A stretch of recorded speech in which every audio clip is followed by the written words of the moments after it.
Hey guys, thanks for coming back to the channel. So I've been working on this video for a while, like most of them. I kind of do what I can here and there, but then come back to it later.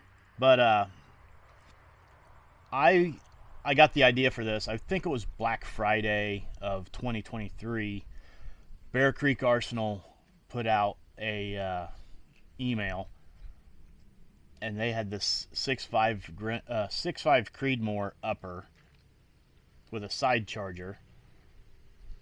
It was something like $220 free shipping, something crazy. I couldn't pass that up. I had to try it. Um, and then it turns out I didn't have a lower for it to go on, so a couple weeks later, around Christmas time, they had the lowers on sale. I think it was a complete lower for $250 free shipping. So here's that's a video in the making. Um, so I got the idea how accurate could the most budget AR-10 actually be, and I'm kind of surprised. Is it precision rifle accurate? No, I don't think you should expect that for that kind of money. Is it quality deer hunting accurate? Absolutely. Uh, I also put the cheapest scope I had, basically. It's a Vortex Sonora. I know you can go cheaper, but actual high powered rifle scope. So it would be this would be a perfect deer hunting rifle for under $500. Um, but then I got the idea. How accurate could it be? What can we do? So I'm going to slowly upgrade it. Um, because I took this to a silhouette match that I go to down at Friendship, and I didn't do great, and I blame most of it on the scope because I couldn't dial my distance, and I was just holding over what I thought looked like appropriate holdovers, because there's nothing in the crosshairs to actually give me real data. I don't have the drop down MOA or mil reticle, whatever you use. But this is what is this? It's 4 to 12.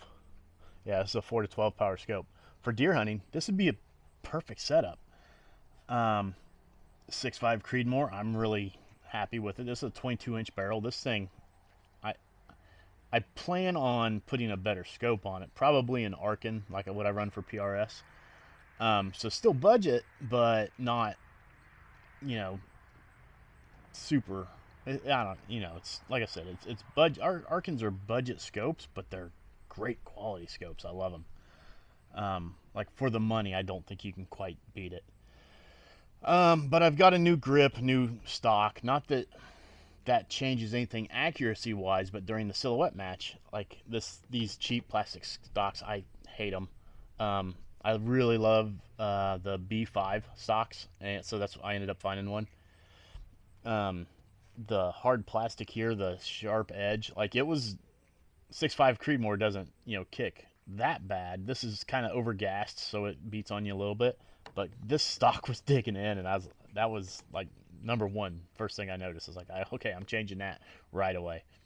Uh, I'm gonna probably polish this trigger up unless I find a a drop-in trigger that's budget friendly. So I want to try to keep it everything but you know budget friendly, but upgrade it as I go. I've never even shot like checked groups to see how accurate it is like for groups. Um, I got it zeroed and I took it to the silhouette match. Um, because we're not the chickens probably, if you can shoot a cantaloupe, you can hit that chicken. And we're shooting at 200 meters, 300 meters, 400 meters, 500 yards. Um, so 5 MOA. I would assume this would probably be a 2 MOA rifle, and if that is, I think that's pretty good. So a 10-inch circle at 500 yards. That's not bad. And for deer hunting, I think that's pretty good because, well, so southern Indiana, you're you shouldn't take a shot at a deer at 500. I'm not going to get into the semantics of that. Um, but if you can keep it in a 10-inch circle, when I first started hunting, it was the rule of thumb was with a slug gun, if you can hit a paper plate at 100 yards, you're good to go deer hunting. I mean, that's that's a pretty big margin of error. But I mean, so far I'm pretty impressed with this. And I went with the side charger just because I thought for hunting, I think the side charger is a little bit. I kind of like it more. You can ride the bolt, you can ram it forward instead of having the assist. There's pros and cons to the side charger, but I didn't have one, so I wanted, that's what I went with this rifle. And it's fine. There's nothing against it. It has all the same controls of a normal AR, only the side charger instead of the rear charger. What else? So with the Bear Creek stuff, I'm under the impression that if you just, when you get it home, you take it apart, clean everything like you should, check the torque specs on everything. That's kind of where quality control falls off. So you pull the bolt carrier group out, check all the torque on all the bolts, stake your gas keys and all that, and I'm pretty sure you're going to have a fine rifle.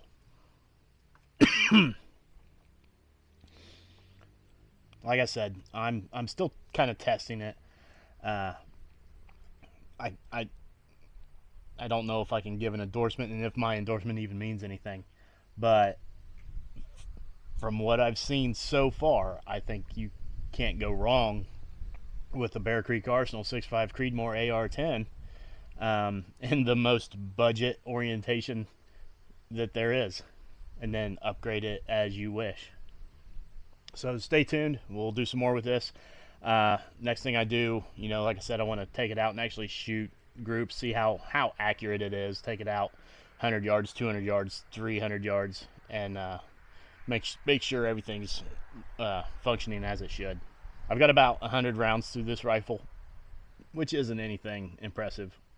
So I'll let you know, show you where on the bolt carrier group, and if anything goes wrong.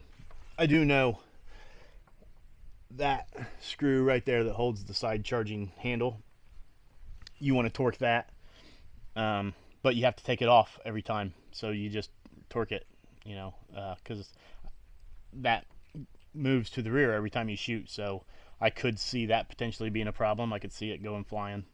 Maybe put a little Loctite on it. But to pull the bolt carrier group out, you have to take that side charging handle off. So that's something to keep in mind. I'm not a professional gunsmith. I'm not a professional shooter. But that's just something that I was kind of thinking of. Little things here and there. So like I said, thanks for stopping in. If you are interested in this, please consider liking, subscribing, all the YouTube stuff, share the video with your friends if you think it's worth a damn, if it's something they may be interested in. But yeah, stay tuned, and I'll try to showcase it some more and see what we can get into with it. All right, thanks. See you next time. 3 minutes, 15 seconds, ready.